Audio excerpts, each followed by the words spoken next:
So sa mga delay ang arangkada dyan, so ito may papakita ko sa inyo na video kung ano yung dapat nyong gawin. Baka ito lang yung problema ng motor nyo, sinasabi nyo may problema ang motor nyo dahil delay yung arangkada nya. Ito yan, kung mapapansin nyo meron siyang clearance yan.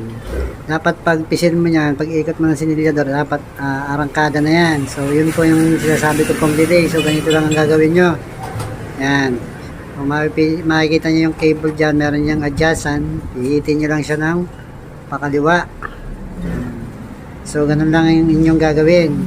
So adjust, then testing mo yung throttle nyo kung okay na sa inyo para matansya na yung pagkarangkada ng motor nyo na sinasabing delay. So nandyan lang po yung problema, wala po doon sa panggilid.